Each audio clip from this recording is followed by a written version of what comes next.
Did Princess and just confirm what Meghan always feared? Diana's most treasured jewels were never meant for her? In a stunning twist behind palace walls, a secret message from Princess and to Princess Kate has surfaced, one that sent shockwaves through the royal family. According to insiders, and didn't just support Kate behind the scenes, she actively blocked Meghan Markle from ever receiving pieces of Princess Diana's jewelry. Instead, and allegedly ensured those heirlooms would go to Kate and young Princess Charlotte, bypassing Meghan entirely. Why would it take such a bold stand? What does this mean for the royal legacy and the growing rift between the women at the heart of the monarchy? Stay with us, because what it told Kate in private changes everything. Before we continue, please hit the like button, subscribe to the channel, and turn on the notification bell for updates. It started with a whisper. A private message exchanged quietly in the ancient corridors of the British royal household. A whisper so potent, so precise, that when it finally reached the ears of those outside palace walls, it sent a tremor through not just Buckingham Palace, but across the globe. Princess and the stoic and traditionally silent sister of King Charles III had spoken, and not in a speech, not in an official interview, but in a private and personal message meant only for the Princess of Wales, Catherine. A message that, once leaked, has flipped the royal narrative on its head. Meghan Markle is in shock. Stunned, not by a public statement or an interview, but by a revelation that struck at the heart of royal symbolism: jewelry. Not just any jewelry, but the historic, emotional legacy of Princess Diana, who, even in death, remains one of the most loved and mourned royal figures in modern history. This is no story about pearls and diamonds. This is about inheritance, trust, and the silent war that continues to unfold behind the gilded doors of the monarchy. What if the family legacy you expected was never meant for you? What if someone quietly decided your role in a generational story was over before it even began? This is exactly the shocking situation facing Meghan Markle. According to confidential sources close to the inner circle, Princess and has confirmed that she intervened directly to block Meghan from receiving any of Princess Diana's cherished family jewelry. And instead, she ensured those iconic heirlooms would be passed exclusively to Kate Middleton and Princess Charlotte. This story isn't just about a private collection of priceless gems. It's about power, legacy, and perhaps most importantly, it's about the future of the monarchy and who's truly considered a part of it. The royal family has always operated behind a veil of secrecy, discretion, and protocol. Every glance, every gesture, and every decision is coded with centuries of tradition. And yet, even within this tightly controlled environment, cracks are beginning to show. Because when it comes to Diana's memory, emotions run deep. So deep that even those closest to the crown are willing to break ranks to protect it. Princess Diana's jewelry is not just a collection of glamorous adornments. Each piece tells a story. Her sapphire engagement ring, now worn by Kate. The diamond and pearl tiaras that dazzled during state dinners. The Cartier bracelet she wore when confronting landmine victims. The butterfly earrings she loved for their symbolism of transformation and rebirth. They represent her voice, her struggle, her grace under pressure. And now, with the monarchy facing the aftermath of years of public controversy and internal discord, Diana's legacy has once again become a battleground. For Meghan Markle, marrying into the royal family came with expectations, both public and personal. Among those expectations was the unspoken belief that she, as the wife of Prince Harry and the mother of Diana's grandchildren, would have access to some part of her late mother-in-law's heritage, not just for status, but to honor a woman whose life, in many ways, echoed her own, one marked by media frenzy, misinterpretation, and at times, brutal isolation. Yet, according to this newly revealed account, Princess Anne saw things differently. As the only daughter of Queen Elizabeth II and a woman renowned for her discretion and duty, Anne rarely enters the fray of public drama. But in this case, her actions speak louder than words. Sources reveal that she made it clear, Diana's legacy should remain with those who embody the essence of royal duty, not those who step away from it.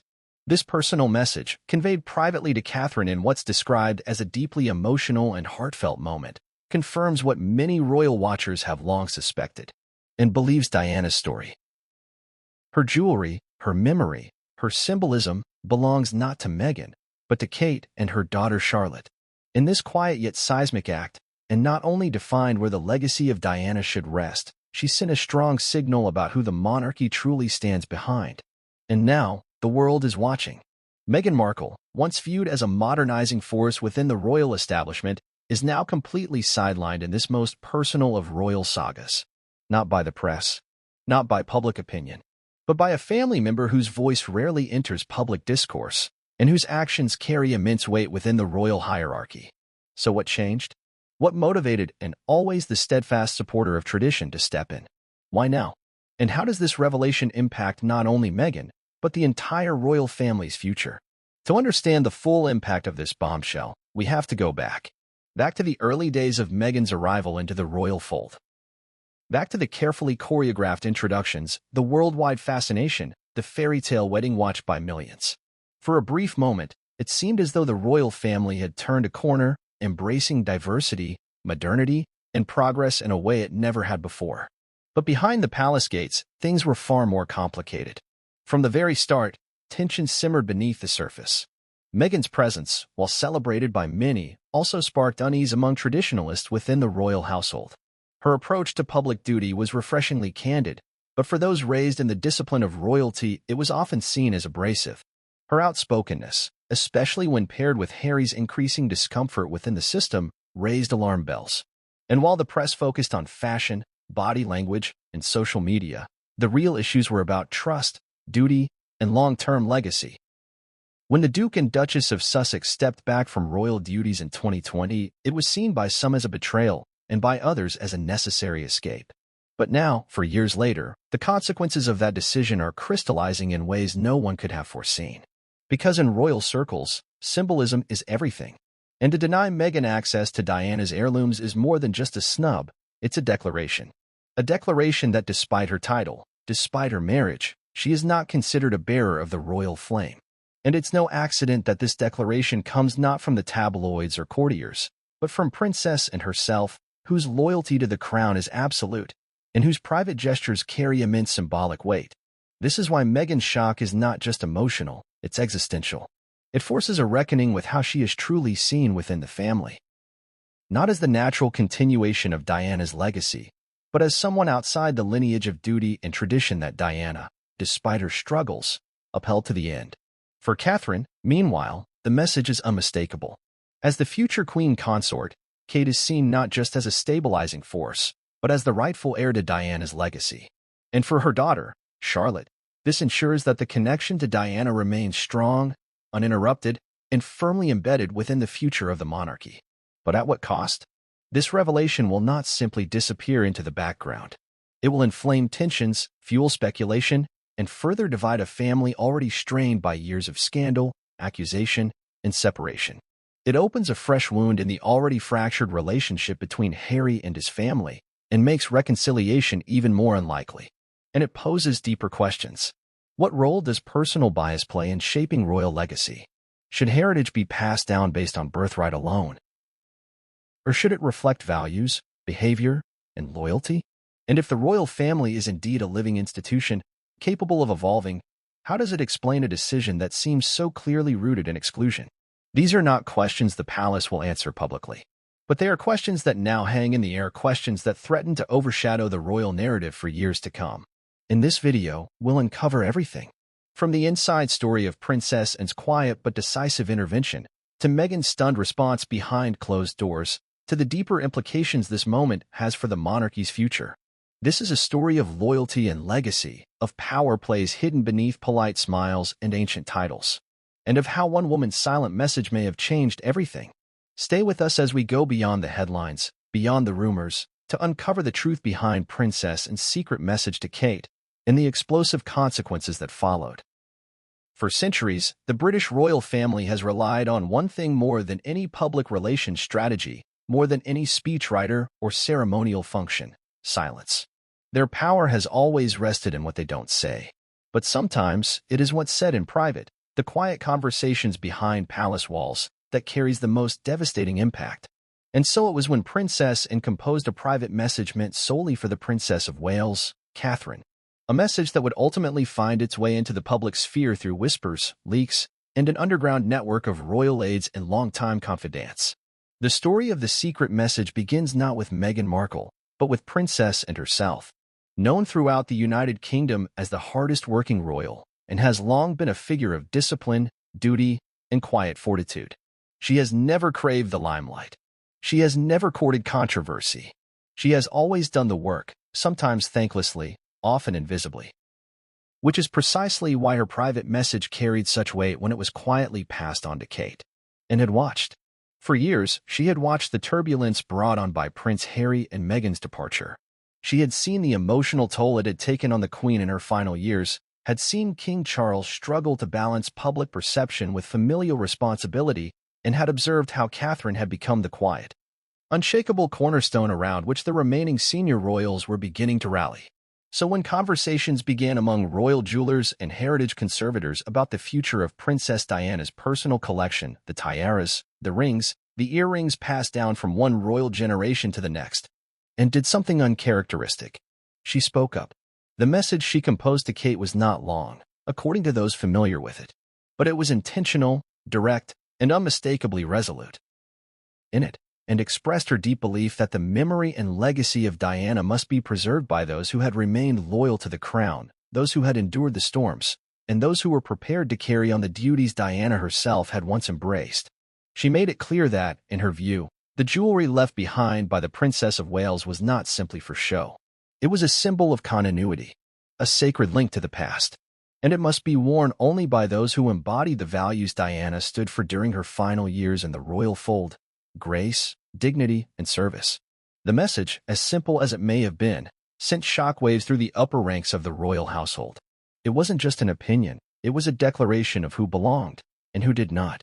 Catherine, by every account, received the message with solemnity and gratitude. There was no gloating, no smugness.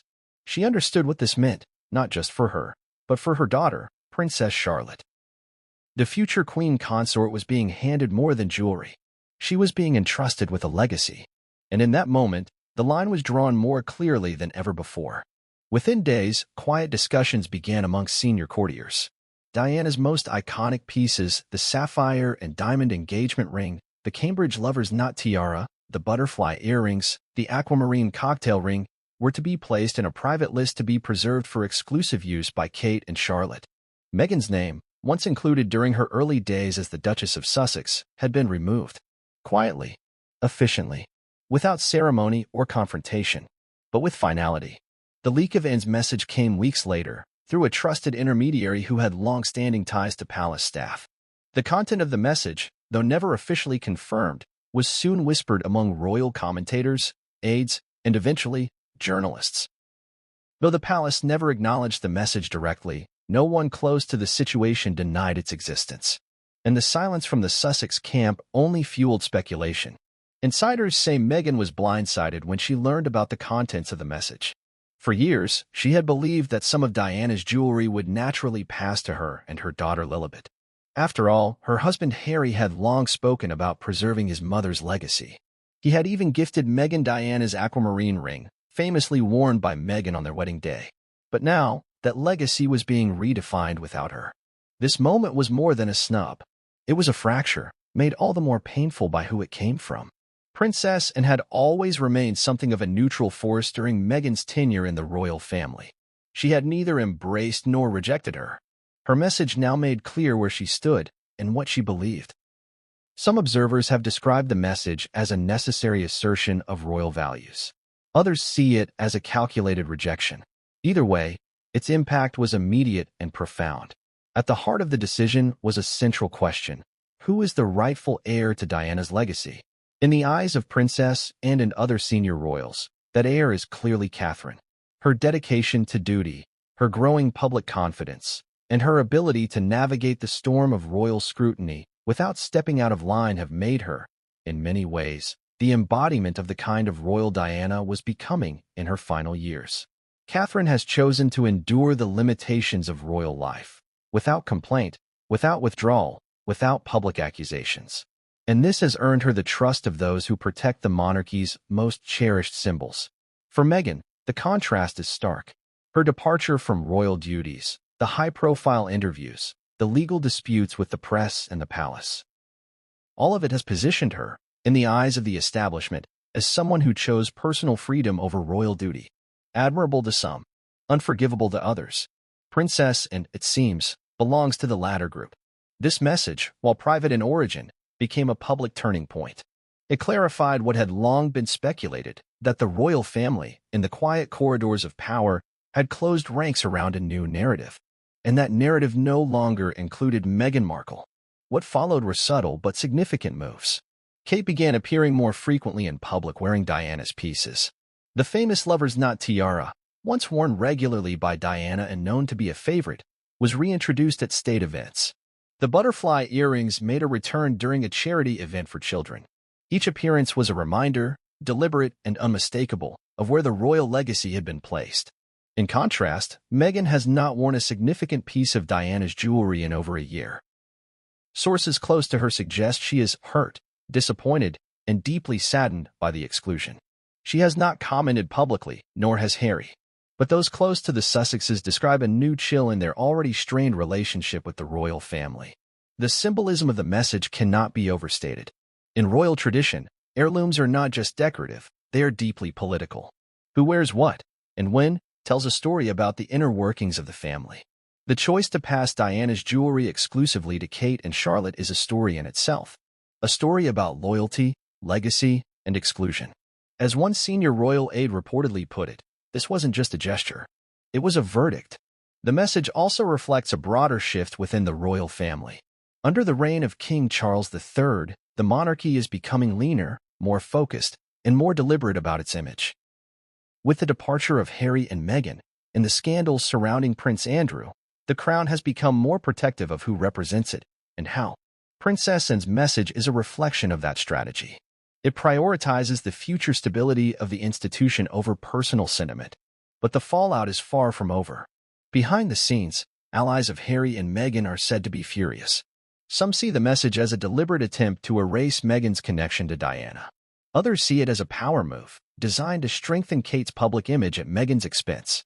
And within the press, speculation is now growing about whether this decision could ignite a new wave of revelations from the Sussex camp. For now, the palace remains silent. Catherine continues to fulfill her duties with grace, never commenting on the message, never addressing the whispers. Meghan, too, remains silent, perhaps waiting, perhaps calculating. But one thing is clear, the message has changed everything. And the battle over Diana's legacy is no longer symbolic. It's real, it's personal, and it's far from over. The truth about royal life is that even the most calculated silences are often pierced by reactions too intense to contain. When news of Princess Anne's secret message began to spread in royal circles, and eventually beyond the castle gates, it ignited a storm behind the walls of Meghan Markle's Montecito estate. What had been a fragile thread tethering her to the late Princess Diana's legacy was now violently severed. And for a woman whose entire entry into the British royal family had been marked by an open comparison to the iconic princess, this development wasn't just insulting. It was devastating.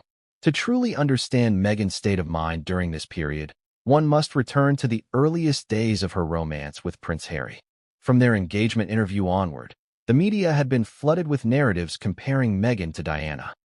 Harry had stoked these comparisons himself, stating in numerous interviews that Meghan reminded him of his mother, her compassion, her strength, her empathy. Those words, spoken during moments of emotional vulnerability, weren't empty gestures. They were foundations. Harry believed them. Meghan embraced them. In fact, one of the most iconic moments of their 2018 wedding was the appearance of Diana's aquamarine ring on Meghan's finger during the couple's reception. The ring, a piece Diana had commissioned herself following her divorce from Prince Charles, symbolized liberation, independence, and a fierce new beginning. When Meghan wore it, it signified that Harry had chosen to carry his mother's spirit into the next chapter of his life. In fact, one of the most iconic moments of their 2018 wedding was the appearance of Diana's aquamarine ring on Meghan's finger during the couple's reception. The ring, a piece Diana had commissioned herself following her divorce from Prince Charles, symbolized liberation, independence, and a fierce new beginning. When Meghan wore it, it signified that Harry had chosen to carry his mother's spirit into the next chapter of his life. So when that symbolism was stripped away years later by a quietly distributed message, it triggered an emotional and psychological unraveling behind closed doors. According to those close to Meghan, she felt betrayed, not just by the institution, but by specific individuals she once believed would remain neutral. Princess Anne had always been distant, yes, but never openly adversarial. Her pivot to choosing sides struck Meghan as deeply personal and irreversible. Sources near the Sussex inner circle recount a moment shortly after the leak when Meghan reportedly broke down in tears, pacing through the couple's home while on a call with a close friend. She spoke in fragmented sentences, asking how anyone could erase the sacrifices she had made to fit into an institution that, at every turn, seemed to resist her. She wasn't just mourning the jewelry. She was mourning the erasure of her place in royal history. What was once an uneasy truce between herself and the monarchy was now a declared Cold War. Harry's response was no less emotional, though his was laced with fury rather than heartbreak. Having spent his entire adult life battling the press and the palace in defense of his mother's memory, he viewed this decision as a calculated insult not just to Meghan, but to Diana herself. From his perspective, Diana's legacy was being politicized by the very people who had failed to protect her. And now, they were reclaiming her image in a bid to rewrite history, one in which Meghan no longer had a chapter. One insider described Harry's state as seething. Another claimed he reached out directly to his father, King Charles, hoping to gain clarity or intervention. But the response he received was characteristically vague. Charles, while sympathetic in tone, offered no promises of change. The message from Anne, though unofficial, had been accepted as a guiding sentiment among senior royals. There would be no retractions, no reassignments. Diana's jewelry would stay with Kate and Charlotte. End of story. Except for Harry and Meghan, it wasn't the end. It was the beginning of an internal storm that soon spilled into the couple's private dealings. According to staff members at Archewell, the couple's non-profit organization, the atmosphere during this period was markedly tense. Meetings were frequently rescheduled. Meghan's appearances became erratic. Discussions about future media projects stalled. Her focus, once directed at philanthropic initiatives, had turned inward. One of the more revealing incidents came during a planning session for a potential Netflix documentary about legacy, identity, and heritage. The project, tentatively titled Daughters of Diana, had been under quiet development for several months. It was to explore how young women navigate public expectations, grief, and generational legacy through the lens of Meghan's own experiences. But in the wake of the jewelry decision, Meghan reportedly pulled the plug on the concept, stating flatly that there's no point in telling a story they've already erased me from. What followed was a period of silence.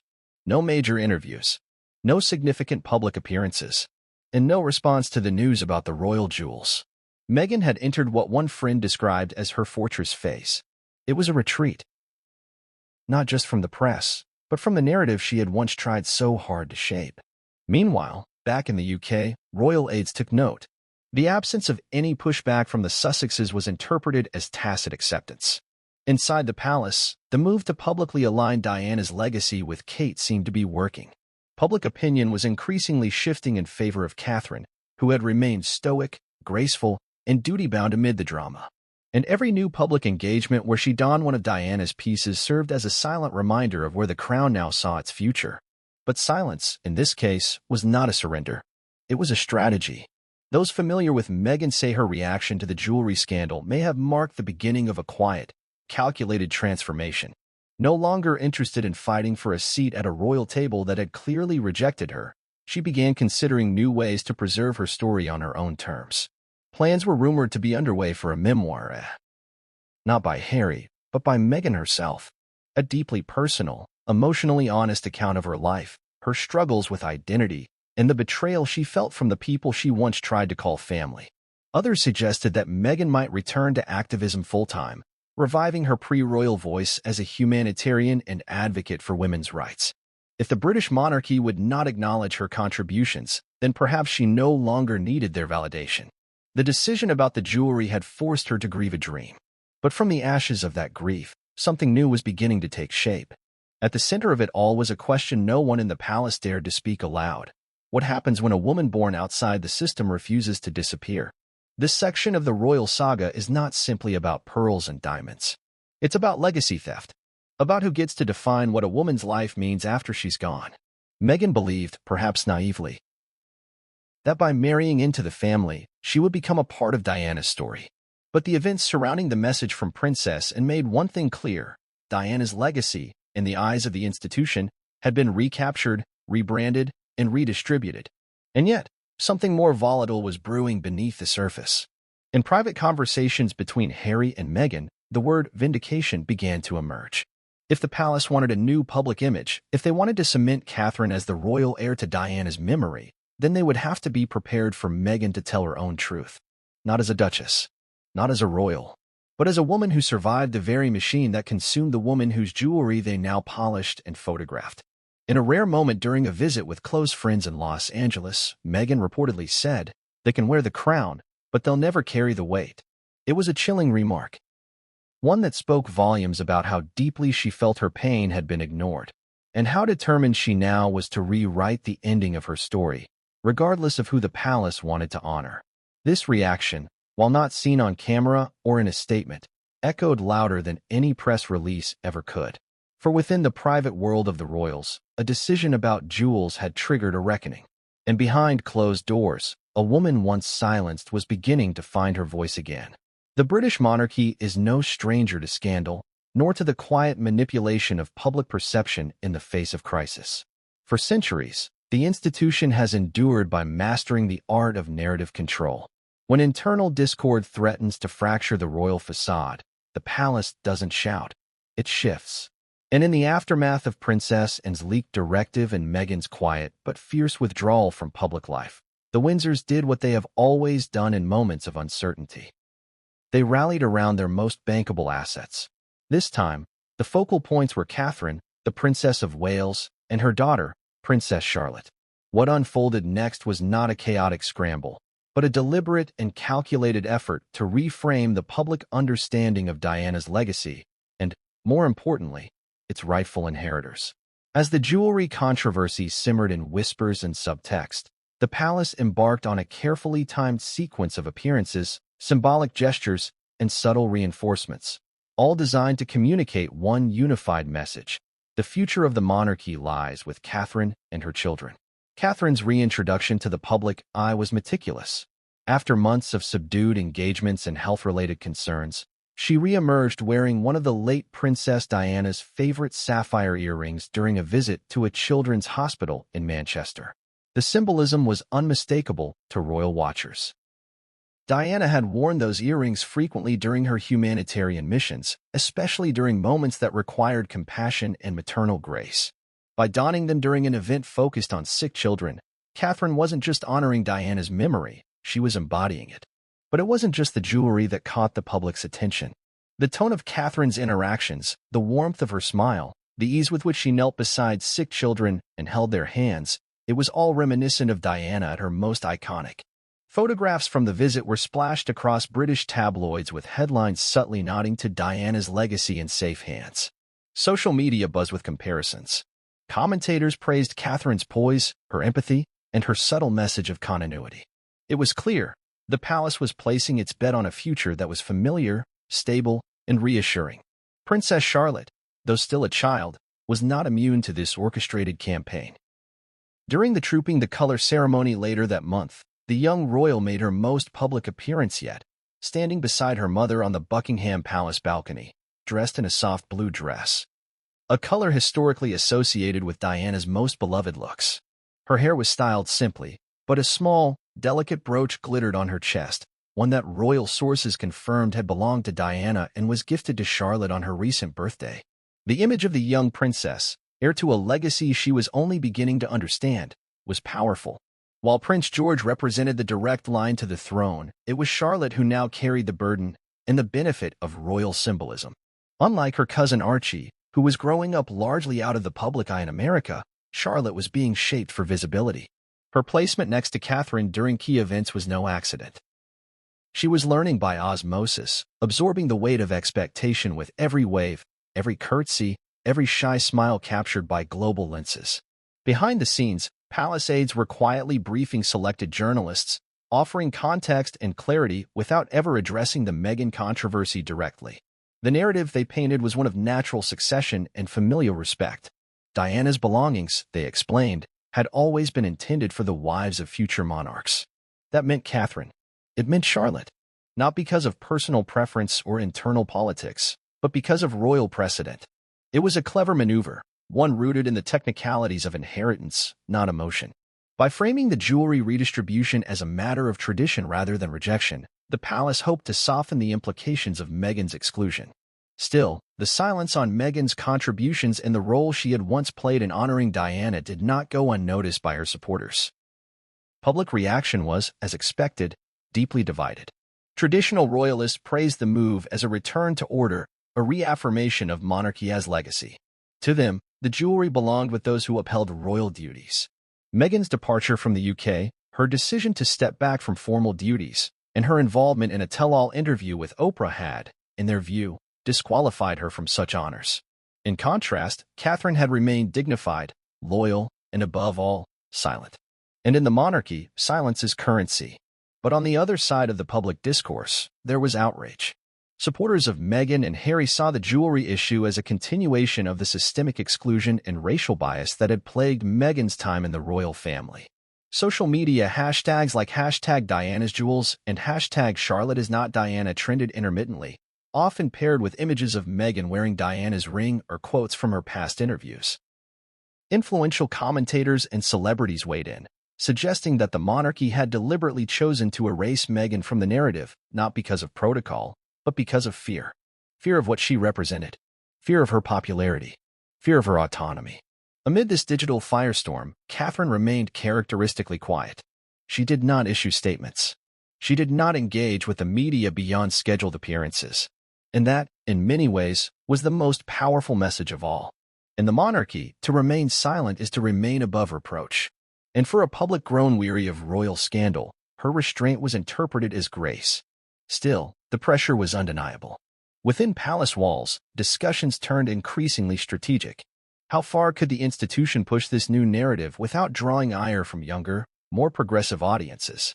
Could Catherine continue to shoulder the emotional weight of a legacy that had already destroyed one princess and nearly consumed another? And most importantly, would Charlotte grow up empowered by the jewelry she wore, or burdened by the meaning others attached to it? These questions echoed through corridors both physical and digital. Historians began revisiting Diana's past, drawing eerie parallels between the media frenzy surrounding her and the sudden surge in public attention on Charlotte. It was a reminder that history, in royal circles, often repeats itself, with new players, but familiar scripts. Inside Clarence House and Kensington Palace, damage control took the form of increased media coaching for the Wales family, the quiet repositioning of certain engagements, and a renewed emphasis on philanthropic work. Catherine began associating more frequently with mental health initiatives, particularly those aimed at mothers and young girls. The symbolism was strong. This was not a woman stealing Diana's legacy. This was a woman stewarding it into the next generation. And yet, behind closed doors, the emotional toll was beginning to show. Friends of Catherine noted a new kind of fatigue in her expressions, a sense of pressure that extended far beyond royal duties. She understood, better than anyone, what the jewelry symbolized, not just to Meghan, but to the entire world. It wasn't just a sapphire. It was a verdict, a declaration of who belonged and who never had. As for Princess and the woman whose message had triggered the chain reaction, she maintained her famously steely demeanor. She offered no apologies, no clarifications. In interviews, when asked about family matters, she deflected with characteristic bluntness. But within the inner circle, it was understood. Anne's loyalty was to the crown, not to emotion. Her message, though harsh, had come from a place of conviction. She believed in the monarchy's right to choose its torchbearers. And in her view, Meghan had stepped away from the flame. By the end of the year, the narrative had solidified. Public engagements featuring Catherine and Charlotte became centerpieces of the royal calendar. New portraits were commissioned. Magazines ran covers with headlines like "A New Era for the Windsors" and "The Princess and the Legacy." Royal biographers began rewriting chapters in real time, now centering Catherine as the emotional heir to Diana's compassion and Charlotte as the future face of a modernized crown. But for those watching closely, there was an undercurrent of something else. Not victory, not closure, but unease. Because while the palace may have won the optics battle, the war for Diana's legacy was far from over. And as Meghan Markle watched from across the Atlantic, grieving, silent, and increasingly resolved, the real reckoning was yet to come. The silence from Montecito in the days and weeks following Princess Anne's explosive message and the subsequent public appearances of Catherine and Charlotte was deafening. Meghan Markle, once a whirlwind of activism and engagement, retreated from public view entirely. For a woman who had previously wielded media as both shield and sword, this vanishing act was uncharacteristic. Rumors abounded. Was she crushed? Strategizing? Preparing for retaliation? The tabloids filled the vacuum with speculation, while her supporters braced for a measured but seismic response. Inside the gated calm of the Sussex estate, Meghan was indeed grieving, but not for a piece of jewelry. The brooch, the earrings, the bracelets that once belonged to Diana, they were symbolic, yes, but their absence from her life didn't wound her for material reasons. The real pain stemmed from the implication that her presence, her existence, her marriage, her motherhood, none of it had ever been considered truly legitimate in the eyes of the crown. And so, rather than respond in haste, Meghan did something much more dangerous. She waited. She consulted. She listened. With Harry increasingly worn down by the ever-widening rift between his family and his chosen life, Meghan assumed the role of strategist, not saboteur. If the palace had its machinery, so did she. Her network of allies included journalists, political influencers, Hollywood executives, and a rising generation of thought leaders who no longer viewed the royal family as untouchable. And unlike the palace, her reach extended far beyond Britain's traditional circles of power. The first public sign of Meghan's countermove came in the form of a carefully crafted essay published in an American magazine known for its cultural commentary. The piece was not an interview. It bore no title referencing the royal family. It was framed as a personal reflection on legacy, motherhood, and identity. But anyone paying attention could see the subtext bleeding through every paragraph. Meghan wrote of the pain of feeling invisible within powerful systems, of the quiet grief of knowing that history would be written without her name. She spoke of the importance of redefining inheritance, not as the passing down of objects, but of values. And she described Diana, not as a mythical figure wrapped in pearls and sorrow, but as a woman whose power came from compassion, not protocol. Though she never once mentioned the brooch, the message was clear. She was not begging to be included in the Windsor narrative. She was rejecting it altogether. The essay struck a chord. Within 48 hours, it had been reprinted by over 24 international outlets.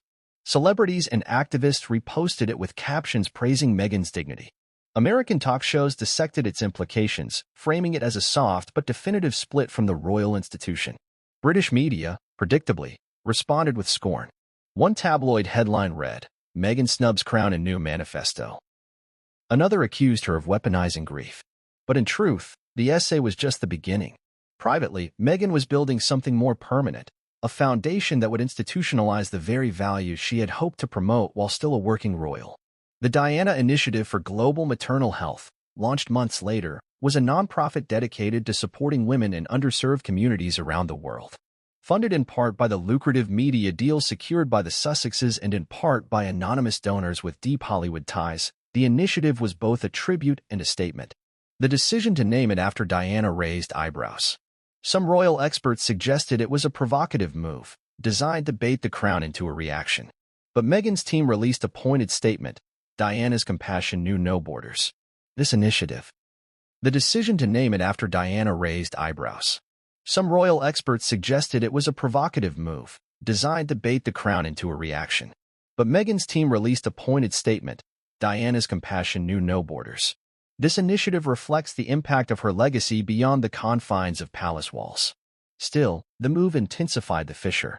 Back in London, aides scrambled to assess the damage. The palace's control of Diana's image had always been tenuous, rooted more in sentiment than law. Her will had stipulated certain bequests, yes, but her legacy? That was harder to define, and even harder to contain. By aligning herself with Diana's humanitarian spirit, Meghan wasn't just reclaiming space. She was redrawing the map. Meanwhile, Prince Harry found himself increasingly caught between worlds. His allegiance to Meghan was unshakable, but the memories of his mother were wrapped in royal tradition as much as personal loss. He had once told an interviewer that every flashbulb reminded him of her death. Now, he watched as that same media apparatus turned his wife into a villain for simply honoring the woman who had shaped him. Behind the scenes, Meghan urged Harry to stay grounded. She knew he was tempted to fight, to speak out, to correct the record. But she also knew the cost. The family he had once called home had chosen sides. And if the line between insider and outsider was to be permanent, then it was better to step into that reality with purpose rather than pain. As the Diana initiative gained traction, Meghan took on a quieter but no less potent role in the public sphere. She began guest lecturing at universities, discussing intersectionality, media ethics, and the burdens of visibility. She appeared at charity galas dressed in understated elegance, rarely granting interviews, but always commanding attention. If Catherine was the monarchy's answer to Diana's style, Meghan was her intellectual legacy, unapologetically modern, politically aware, and unwilling to be silenced. Her inner circle expanded to include influential women from various industries, tech entrepreneurs, human rights lawyers, and artists. Together, they formed what some described as a soft power collective. They didn't issue royal decrees. They changed narratives. 1 year after the essay, a second publication, this time an anthology of essays by women leaders, was released under Meghan's editorial guidance. Titled Lines of Inheritance, the book explored what it meant to inherit trauma, hope, and responsibility. Meghan's foreword was brief but powerful. What we pass down must be more than jewels. It must be justice. The line was quoted endlessly. Critics called it calculated. Supporters called it genius. But for Meghan, it was just truth. She had learned the hard way that no amount of lineage could protect a woman from erasure. Only voice could do that. And now that she had found hers again, she had no intention of losing it. In the UK, the royals watched all this unfold with mounting discomfort. Not because Meghan was attacking them directly, she wasn't, but because her very existence was a living critique. Every step she took outside the institution's walls reminded the world of what had been denied, of what could have been possible if the family had chosen inclusion over tradition. For Princess Anne, who remained steadfast in her belief that royal titles and inheritances should be reserved for those who remain in service, Meghan's efforts were infuriating. Though she never spoke publicly about the Diana initiative, insiders revealed that and considered it a challenge to the palace's authority over Diana's memory. But Anne's frustration paled in comparison to the quiet fury of Queen Camilla. Though often overlooked in public discourse, Camilla had worked for years to rehabilitate her image and cement her role as queen consort. Meghan's growing influence threatened that delicate balance. While Catherine bolstered the monarchy's emotional capital, Meghan, though oceans away, was becoming a global figurehead in her own right. And unlike Camilla, she didn't need a crown to do it. By the end of the second year, Meghan had fully repositioned herself, not as a former duchess, but as a thought leader and philanthropist. Her absence from royal engagements no longer felt like a loss. It felt like liberation. And though the jewelry remained in London, locked away in vaults and displayed in carefully orchestrated events, the question of legacy no longer had a simple answer. Because legacy isn't about what's kept in safes.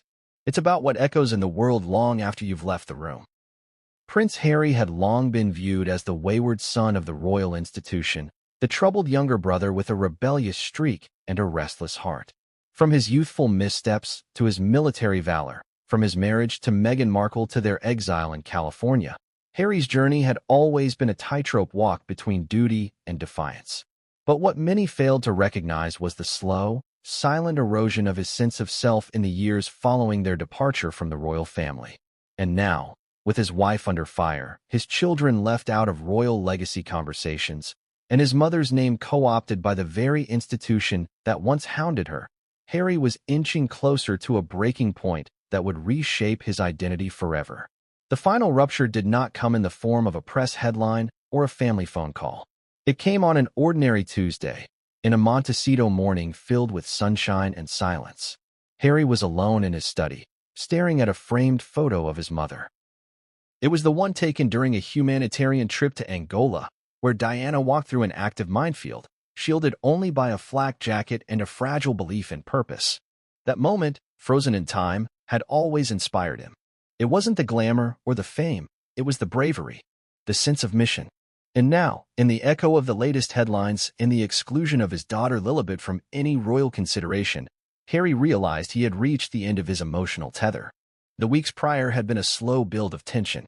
Catherine's prominent public appearances wearing Diana's jewels, pieces Harry had always believed would be shared with both his wife and future children, had stung in a way he hadn't anticipated. While he had made peace with his brother's future as king, he never imagined that peace would come at the cost of his mother's memory being reserved only for one side of the family. The gesture wasn't just symbolic. It was strategic. It was a message from the firm. Diana belongs to us. Not to you. Not to Meghan. Not to Lilibet. For Harry, who had spent years honoring his mother through charitable work and candid vulnerability about her loss, the palace's decision to effectively erase Meghan from Diana's legacy felt like a betrayal too cruel to ignore. He had accepted his outsider status, but stripping his children of even symbolic inclusion crossed a line he hadn't realized he still drew. And then came the letter. It wasn't sent by the king, nor by William. It came from the palace's legal office, a cold and carefully worded notice stating that any further use of the phrase Diana's legacy in commercial or philanthropic ventures without palace coordination would be subject to review under intellectual property guidelines. Though vague and non-committal, the implication was clear. Back off. Harry read the letter 3 times. His ears rang. His hands shook. For a moment, he considered calling his father. But what would he say? Would Charles even answer? Would he understand the deep offense caused not by legality, but by the suggestion that Diana could be copyrighted, trademarked, fenced in? He set the letter down, walked out to the garden where Meghan was playing with Archie, and sat on the grass beside them. His voice was calm, but the words that came out changed everything. I think we need to say it. All of it. Not in bits. Not in code. I need to say it like it is. Once and for all. Meghan didn't ask what he meant. She already knew. They had danced around the idea for years. Each Oprah interview, each podcast, each documentary had revealed pieces of the puzzle. But now Harry wanted to complete it. Not for revenge, but for truth. For legacy. For his children. In the days that followed, the Sussex team began working quietly on a new project. A memoir? Perhaps. A documentary sequel? Maybe. But this would be different. This time, it would not be centered on grievance. It would be centered on truth. The kind that couldn't be spun into tabloid fodder or deflected with Buckingham's usual no comment. It would include correspondence, legal documents, handwritten notes from Diana. It would outline Harry's journey from palace corridors to therapy couches, from Afghanistan bunkers to Montecito gardens. And at the heart of it all would be one burning question. Who gets to decide what legacy means? While the project took shape, Harry remained publicly silent, appearing only at charitable events and veterans' functions. But privately, he was assembling a record of his life the palace could no longer control. He had reached a point of clarity that only those who have been pushed to the edge can understand. The monarchy, once his burden and his birthright, had become a foreign land.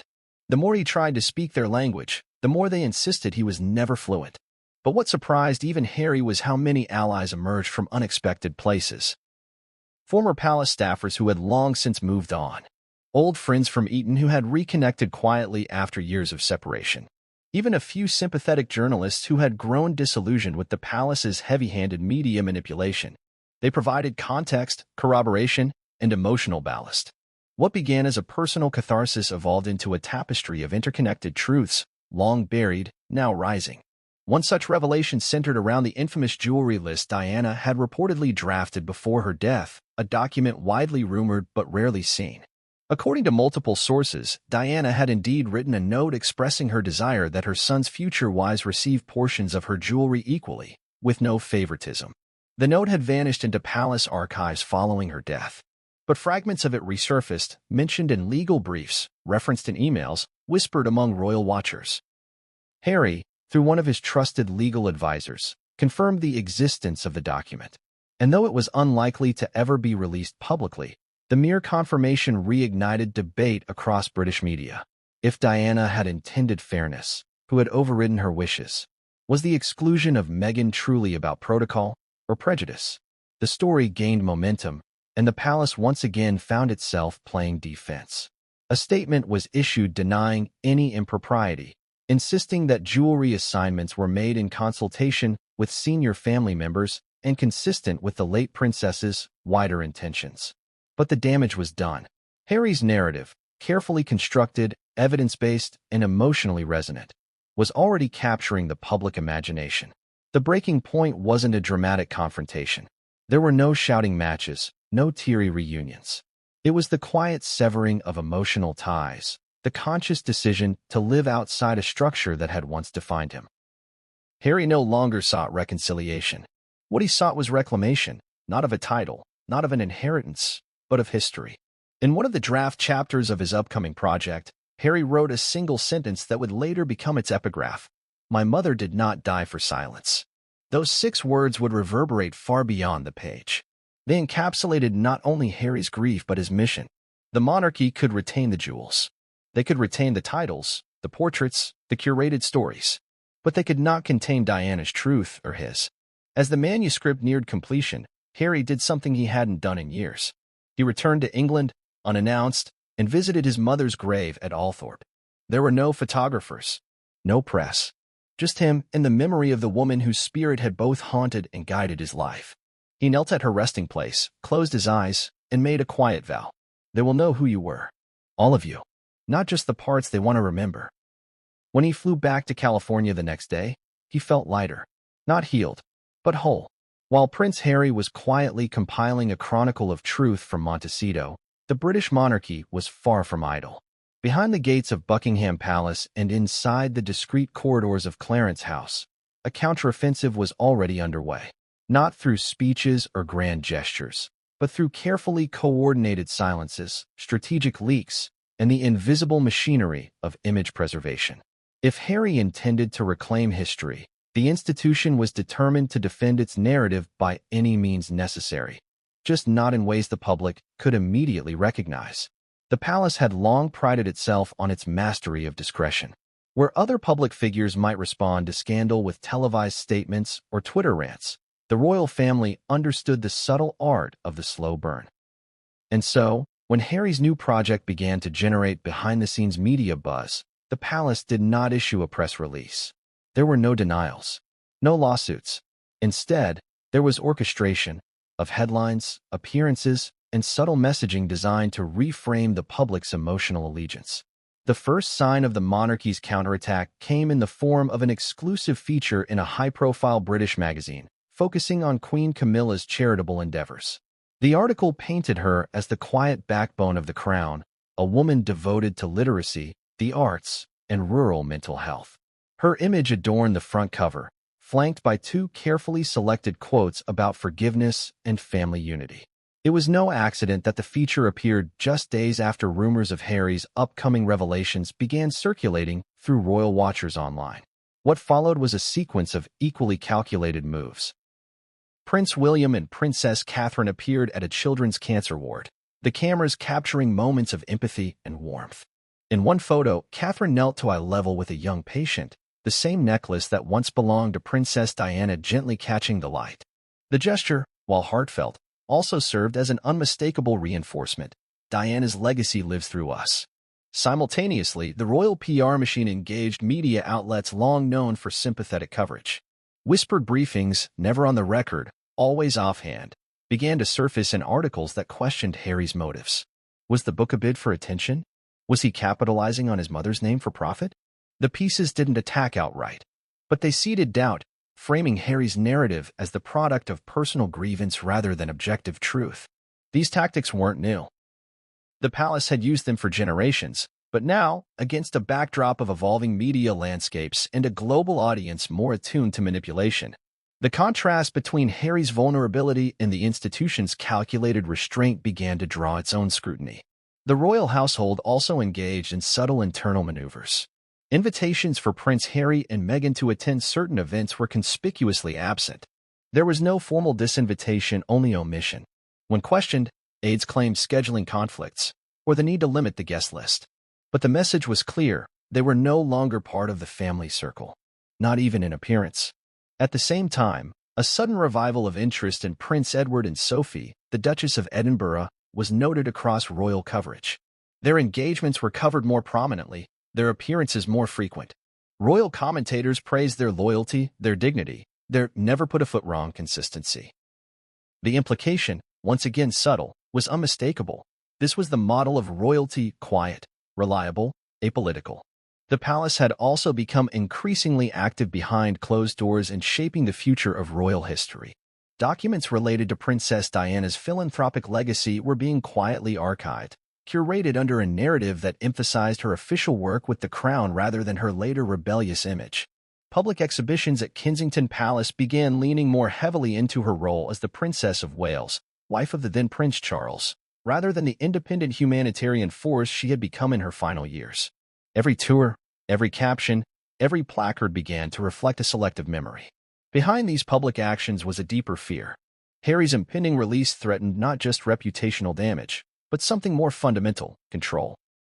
For centuries, the monarchy had maintained dominance over its image through tight alliances with the British press and by keeping family descent internal. Harry, with his global platform and willingness to challenge those norms, posed a unique threat. He was a royal who refused to remain loyal to the script. Inside the palace, senior courtiers began holding strategy sessions, not just with media consultants, but with legal experts. Though Harry's status as a U.S. resident and his right to free speech limited the crown's options, discussions took place regarding intellectual property, breach of confidentiality, and defamation. Most of it was exploratory. No concrete lawsuits were planned, but the very existence of such meetings indicated the level of concern. Privately, King Charles remained conflicted. On one hand, he had spent years working to repair his image after Diana's death, and Harry's upcoming revelations threatened to reopen old wounds. On the other, he was still a father. Estranged, but not indifferent. According to palace insiders, the king vacillated between disappointment and sorrow, often retreating into solitude rather than confrontation. He had authorized the palace strategy, yes, but more out of duty than malice. At least, that's how those around him described it. But not everyone within the royal fold was aligned. Some junior staff, more progressive in mindset, worried that the firm's resistance only added fuel to Harry's fire. "The more we act like we're hiding something, the more people believe we are," one aide reportedly said during a confidential discussion.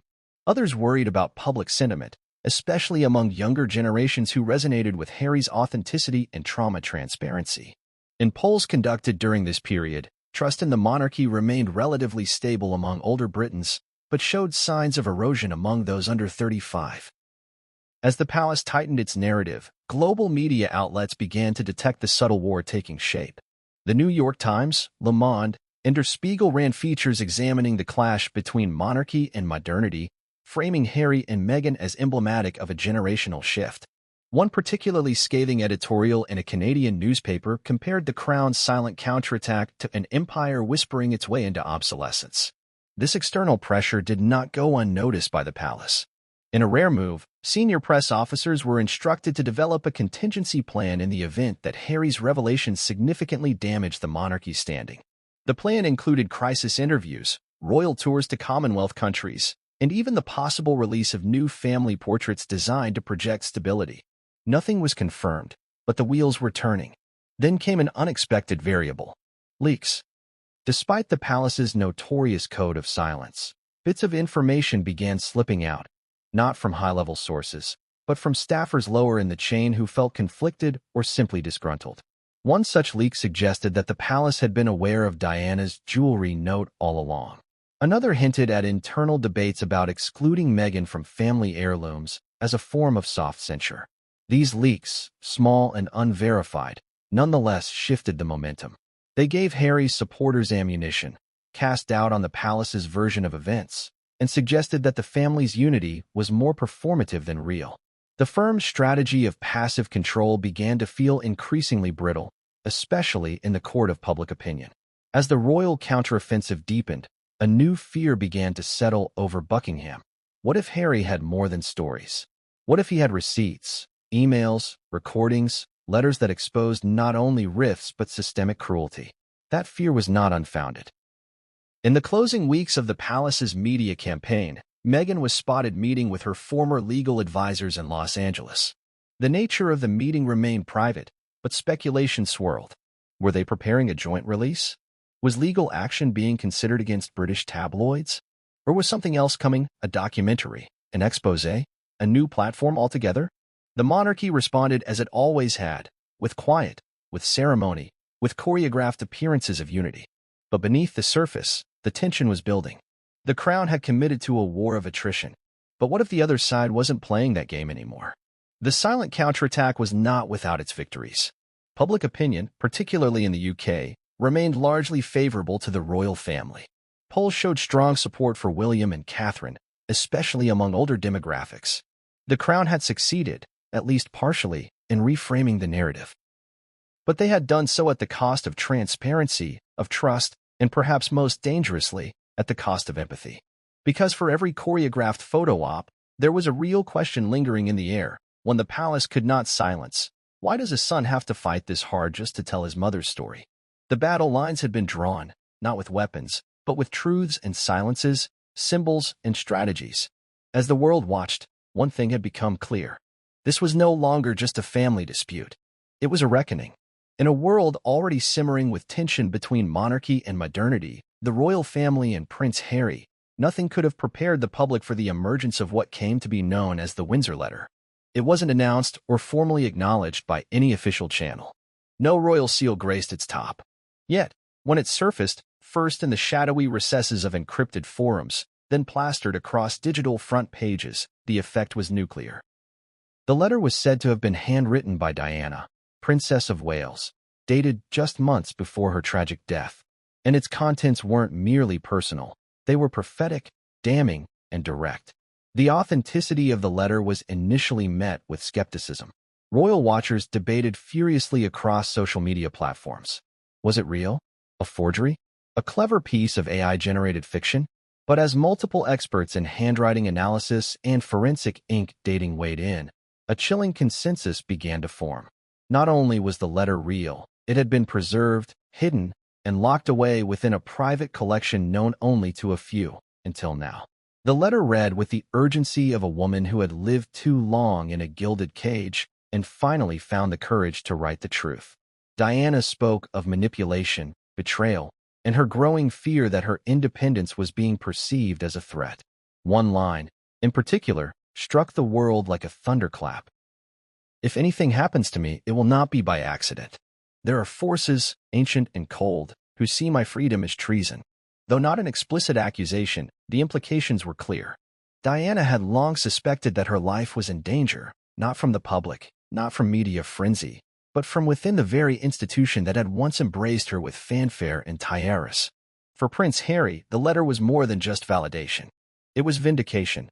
He had, for years, spoken of his mother's unease, her vulnerability, and the suffocating pressure she had endured behind palace walls.